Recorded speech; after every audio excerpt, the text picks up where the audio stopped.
नमस्कार प्यारे विद्यार्थियों, मैं नवल जांगेड़ आपका एनकेएस बायोलॉजी परिवार में हार्दिक अभिनंदन करता हूं, जहां मैं आपको पढ़ा रहा हूं लैब असिस्टेंट की बायोलॉजी। अब लैब असिस्टेंट की बायोलॉजी हम टू द पॉइंट एनसीईआरटी पढ़ रहे हैं, क्योंकि अधीनस्थ बोर्ड जो पेपर बनाएगा इस बार वो एनसीईआरटी की लाइनों में से ही बनेंगे। पेपर का पैटर्न चेंज हो चुका है, तो मैं थ्योरी पर ज्यादा फोकस कर रहा हूँ, क्योंकि असर्शन रीजन क्वेश्चन आते हैं, तो उसी को बेसिस बनाते हुए, उसी को ध्यान में रखते हुए मैं आपके लिए एनसीईआरटी की लाइनें पढ़ा रहा हूं और आपको डिट्टो वैसे ही तैयारी करनी है। इसके बाद हम क्वेश्चन प्रैक्टिस करवाएंगे। हमारा टॉपिक चल रहा था पर्यावरण अध्ययन, जिसमें हम दो पार्ट लेके आ चुके थे। आज पार्ट थर्ड हम इसका पढ़ेंगे। क्या पढ़ेंगे, टॉपिक देख लेते हैं। आज हम इसमें पढ़ेंगे हमारा biogeochemical cycle and ecological adaptation and environmental pollution, जो फोर्थ पार्ट में आएगा, एनवायरमेंटल पॉल्यूशन। तो स्टार्ट करते हैं अपना। यहां पर अपना टॉपिक है बायोजियोकेमिकल साइकिल। बायो का मतलब होता है लिविंग, मतलब सजीव। जियो का मतलब है यहाँ पर चट्टान तथा मृदा तथा वायु, जल के लिए बोल दिया है। एंड केमिकल मतलब मटेरियल या पोषक पदार्थ। साइकिल आप लोग जानते हो, चक्र। आप लोगों के यहाँ पर एक डायग्राम बना दिया हुआ है बायोजियोकेमिकल साइकिल का। जैसे कि सनलाइट की प्रेजेंस में जो प्लांट क्या करता है, फोटोसिंथेसिस करता है, और रेस्पिरेशन के थ्रू यहां पर कौन सी गैस ली जाती है, ऑक्सीजन, और निकाली कौन सी जाती है, CO2, जिससे टेम्परेचर क्या हो रहा है, इंक्रीज हो रहा है। इसी तरह से कोई भी ऑर्गेनिज्म रेस्पिरेशन करता है तो कौन सी गैस को निकालेगा, CO2 को, जिसके कारण टेम्परेचर क्या हो रहा है, इंक्रीज हो रहा है। अब इस प्लांट को कौन इंटेक कर रहा है, इस प्लांट को इंटेक कर रहा है ये हर्बीवोरस एनिमल्स है। अब ये कंज्यूमर है। इस कंज्यूमर को यदि हम बोले, यदि डेड हो जाएगा तो डीकंपोजर इसे क्या करेंगे, इसका ब्रेक डाउन कर देंगे, और इसमें से जो मिनरल्स निकलेंगे इस प्रोड्यूसर द्वारा सोइल से वापस से अपटेक कर लिए जाएंगे। और यहां पर rocks containing water and minerals, ये भी किसके थ्रू कहां आ जाएंगे, प्लांट के थ्रू। अदरवाइज वापस से डिकम्पोजिशन होता है तो जिससे भी ये कहां चले जाते हैं, नीचे सोइल में और रॉक्स और चट्टानों में चले जाते हैं। तो चट्टानों से या फिर मिनरल्स वगैरह के ब्रेकडाउन होने से मिनरल्स का एब्जॉर्प्शन प्लांट करता है, और वापस से ये कहां जाते हैं, सॉइल में और ग्रास के थ्रू भी अपटेक कर लिए जाते हैं, सॉइल में चले जाते हैं। ये साइकिल क्या होती है, चलती रहती है। तो बायोजियोकेमिकल साइकिल में हम एक तो कार्बन साइकिल पढ़ेंगे, दूसरा हम फॉस्फोरस साइकिल पढ़ेंगे। तो कार्बन मतलब कार्बन डाइऑक्साइड यहां पर था, ठीक है। तो कार्बन चक्र कैसे काम करता है, अब देखिए यहां पर वापस से ये पारिस्थितिकी तंत्र, देखो पारिस्थितिकी तंत्र को ऊर्जा के अतिरिक्त अनेक पदार्थों की आवश्यकताएं होती हैं। ये पदार्थ चक्रण द्वारा सतत रूप से तंत्र को उपलब्ध होते रहते हैं। ऊर्जा के अलावा और भी क्या है यहाँ पर, रिक्वायरमेंट है। इसलिए सजीवों और उनके अजैविक पर्यावरण के बीच पदार्थों के चक्रण के द्वारा पदार्थों का सतत विनिमय होता रहता है। यह चक्र की जैव रसायन चक्र कहलाता है। यह चक्र ही क्या कहलाता है, जैव रसायन चक्र या बायोजियोकेमिकल साइकिल। वातावरणीय कारक जैसे मृदा, नमी, pH, ताप इत्यादि वातावरण में पोषक पदार्थों के नियमन की दर को निर्धारित करते हैं। एक तंत्र में निम्नलिखित प्रकार के चक्र पाए जाते हैं। एक तो गैसीय चक्र है और एक है अवसादी चक्र। गैसीय चक्र में जो हमारे पास में गैसेस हैं उनके बारे में, जैसे कार्बन, हाइड्रोजन, नाइट्रोजन, ऑक्सीजन, इनके जो चक्र होंगे उनको हम क्या बोलेंगे, गैसीय चक्र। और इनका प्रमुख मुख्य भंडार या स्रोत वायुमंडल तथा जलमंडल है। दूसरा अवसादी चक्र या सेडिमेंट साइकिल, जिसमें हमारे पास में क्या है, फास्फोरस, सल्फर, कैल्शियम चक्रों, इन सभी का मुख्य भंडार क्या है, स्थल मंडल, लिथोस्फीयर, कौन सा वाला, सॉलिड पोर्शन इसका भंडार है। अब यहां बात की जा रही है कार्बन चक्र की।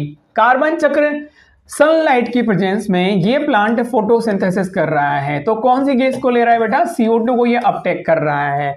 अब CO2 को ये अपटेक कर रहा है। यहां पर CO2 को अपटेक करने के बाद में रेस्पिरेशन के थ्रू जो भी एनिमल्स, जो भी ऑर्गेनिज्म रेस्पिरेशन कर रहा है, चाहे वो प्लांट हो चाहे वो एनिमल हो, एनवायरनमेंट में कौन सी गैस प्रोड्यूस कर रहा है, CO2। ये प्लांट भी CO2 प्रोड्यूस कर रहा है। यहाँ रूट्स के थ्रू भी रेस्पिरेशन से थ्रू, या dead organism and waste product जो भी उससे क्या प्रोड्यूस हो रही है, CO2।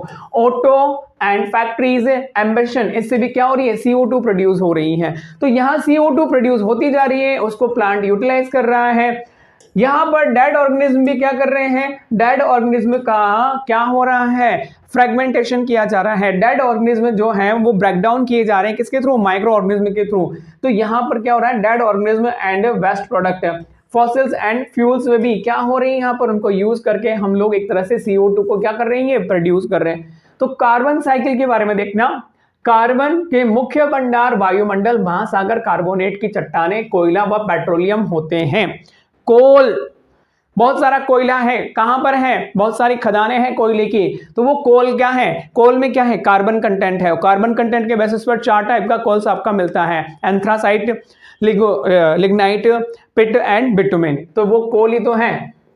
स्वपोषी हरे पौधे वायुमंडल में CO2 लेकर प्रकाश संश्लेषण द्वारा खाद्य पदार्थ बनाते हैं, जिनको अन्य जीव ग्रहण करते हैं। मांसाहारी जीव भी शाकाहारी जीव से कार्बनिक भोजन प्राप्त करते हैं। कार्बनिक पदार्थ ऑक्सीकरण या श्वसन दर द्वारा पुनः कार्बन डाइऑक्साइड में बदल दिया जाता है और वायु जल में घुल जाता है तथा पौधों द्वारा पुनः ग्रहण कर लिया जाता है। ये साइकिल क्या होती है, चलती रहती है, किसकी, कार्बनिक पदार्थ की, जिसमें कार्बन है। भूमंडलीय कार्बन की संपूर्ण मात्रा में समुद्र से 31% कार्बन महासागरों में विलय है और यह सागरीय भंडार वायुमंडल में कार्बन डाइऑक्साइड की मात्रा को नियंत्रित क्या करता है, कंट्रोल करता है। कार्बन चक्र वायुमंडल, महासागरों, मृत जीवों के रास्ते घटित होता है। कार्बन चक्र में ये बहुत इंपॉर्टेंट रोल प्ले करते हैं, कौन, ओशियंस। दूसरा हमारा क्या है, फॉस्फोरस चक्र। फॉस्फोरस चक्र क्या है, यहाँ पर ये अवसादी चक्र है। फॉस्फोरस का निर्माण कहाँ से हो रहा है, चट्टानों से। चट्टानों से क्या हो रही है, वैदरिंग हो रही है, अपक्षरण हो रहा है, जिसके कारण फॉस्फेट मृदा में क्या हो रही है, मुक्त हो रही हैं और जिसे क्या कर रहे हैं, पादप अवशोषित कर रहे हैं और पादप या फॉस्फेट प्राणियों को क्या कर रहे हैं, स्थानांतरित कर देते हैं। देखिए इधर फॉस्फोरस का मुख्य स्रोत चट्टानें हैं। ये चट्टानें हैं, इनऑर्गेनिक एलिमेंट कहाँ आ रहा है, मृदा अपसरण से कहाँ आ रहा है, पानी में आ रहा है। अब इस पानी को कौन यूज कर रहा है, पानी को ये प्लांट वगैरह यूज कर रहे हैं। प्लांट से ये डेड हो जाएगा तो वापस यहाँ आ जाएगा, या इस प्लांट को कोई क्या कर रहा है, एनिमल यूज करेगा तो उसकी बॉडी में चले जाएगा। तो यहाँ पर क्या है, ग्लोबल फॉस्फोरस साइकिल। देखिए, और जीव की मृत्यु के उपरांत अपघटक वर्ग के सूक्ष्म जीवों द्वारा पुनः वातावरण में मिल जाता है, कौन, फॉस्फोरस। फॉस्फोरस जीवों में जीव द्रव्य, कोशिका झिल्ली, हड्डियों और दांतों का मुख्य घटक है। याद रखना फॉस्फोरस का काम आता है। फॉस्फोरस व कैल्शियम आदि कुछ तत्व कभी कभी जल द्वारा समुद्र में पहुंचाए जाते हैं और वहां पर चट्टानों में रूपांतरित हो जाते हैं, लंबे समय तक चक्र से अलग हो जाते हैं, अतः इसे अवसादी चक्र कहते हैं। यदि ये एलिमेंट लंबे समय तक जो चक्र से अलग हो जाएं तो इसको क्या बोलते हैं, अवसादी चक्र कहते हैं। परंतु ये चट्टानें पृथ्वी की उथल पुथल से खुल जाती हैं, तब पुनः इन चट्टानों से फॉस्फोरस अपवर्तन द्वारा जल में समुद्रों व समुद्री पादप फॉस्फोरस को ग्रहण करते हैं, जो कि मछलियों तथा समुद्री बर्ड्स को मिल जाता है। समुद्री पंछियों का अपशिष्ट पदार्थ समुद्री किनारों पर चट्टानों पर उत्सर्जित हो जाता है, जिसे गुवानो कहते हैं, तथा यह भी मृदा फॉस्फोरस का क्या है, स्रोत है। सिंपल सी बात है। समुद्री पक्ष जो बर्ड हैं, वहां पर यदि कोई भी फूड वो ऑब्टेन कर रहे हैं तो उसमें फॉस्फोरस का कंटेंट है। जब वो उत्सर्जित पदार्थ बाहर निकालेंगे बॉडी से तो उसमें भी क्या होगा, फॉस्फोरस होगा, और वो धीरे धीरे फॉस्फोरस क्या होता है, वहां पर डिपॉजिट हो रहा है, तो उसे हम क्या बोलते हैं, गुवानो बोलते हैं। नेक्स्ट टॉपिक है इसमें इकोलॉजिकल एडेप्टेशन, अनुकूलन। जीवों का अपने वातावरण के अनुसार परिवर्तन ही क्या कहलाता है, अनुकूलन। देखिए यहाँ पर नेक्स्ट टॉपिक है एडेप्टेशन। अपने पर्यावरण के चरम परिस्थितियों का सामना करने के लिए हमने जीवों को उपलब्ध अनेक विकल्पों को अपनाते हुए देखा है, जहां कुछ जीव विशेष कार्य की सामंजस्य द्वारा अनुक्रिया करने में समर्थ होते हैं, जबकि दूसरे जीव व्यवहारिक अनुक्रिया द्वारा अस्थायी रूप से कम दबाव भरे आवास में प्रवास करते हैं। यह अनुक्रिया वास्तव में उनका अनुकूलन भी है। कौन सी, व्यवहारिक अनुक्रिया। इसलिए अनुकूलन की परिभाषा इस प्रकार कर सकते हैं कि यह जीव का कोई ऐसा गुण है, आकार की भी हो सकता है, कार्य की भी हो सकता है और व्यवहारिक की। तो अनुकूलन हमारे पास में 3 टाइप के हैं, मॉर्फोलॉजिकल, फिजियोलॉजिकल एंड बिहेवियरल, जो उसे अपने आवास में जीवित बने रहने और जनन करने योग्य बनाता है। अनेक अनुकूलन लंबे समय की विकास यात्रा के बाद विकसित हुए हैं और कुछ आनुवंशिकतः स्थिर हो गए हैं। जल के बाह्य स्रोत न होने पर उत्तरी अमेरिका के मरुस्थल में कंगारू चूहा, देखो ये रहा कंगारू चूहा, जल की आवश्यकता की पूर्ति आंतरिक वसा के ऑक्सीकरण से, जिसमें जल एक उप उत्पाद के रूप में करने में सक्षम है। इसमें अपने मूत्र को सांद्रित करने की क्षमता है, जिससे यह उत्सर्जित पदार्थ को हटाने के लिए जल की न्यूनतम आयतन काम में लाया जाता है। बहुत ज़्यादा कंसंट्रेटेड यूरिन ये बॉडी से बाहर निकालता है ताकि पानी क्या हो, कम से कम वेस्ट हो। यहाँ पर ये पॉलर बियर है, ये गिरगिट है, ये ग्रीन कलर का हो रहा है, ये हमारा कैक्टस प्लांट है। यहाँ पर भी क्या होती है, पत्तियां तो कांटों में रूपांतरित जाती है और तना पत्तियों में रूपांतरित हो चुका है। ये आप लोग जानते हो, कैमल ने अपनी बॉडी इस तरह से बना ली है कि पानी की कमी है तो उसे वो क्या कर लेता है, मैनेज कर लेता है। ये यहाँ पर इसने अपने पैरों को इस तरह से मैनेज किया है, बनाया है, ताकि ये क्या कर रहे हैं, यहाँ पर स्विमिंग कर सकते हैं। देखिए, अनेक मरुस्थलीय पौधों की पत्तियों की सतह पर मोटी क्यूटिकल होती है और उनमें धसे हुए रंध्र स्टोमेटा गहरे गर्त व्यवस्थित होते हैं, जो ताकि बाष्पोत्सर्जन द्वारा जल की हानि न्यूनतम हो या नहीं हो।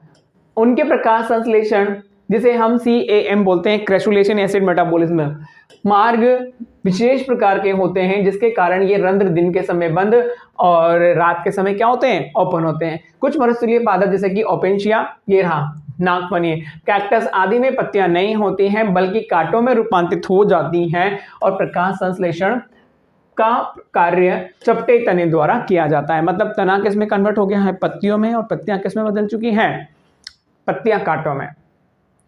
ठंडी जलवायु वाले स्तनधारियों का कान और पाद आमतौर पर क्या होते हैं, छोटे होते हैं, क्योंकि एनर्जी लॉस ज्यादा होता है, ताकि ऊष्मा की हानि को न्यूनतम किया जा सके, और यह एलन का नियम कहलाता है। तो यहां से क्वेश्चन बन सकते हैं, ये क्वेश्चन के पॉइंट है, याद रखना।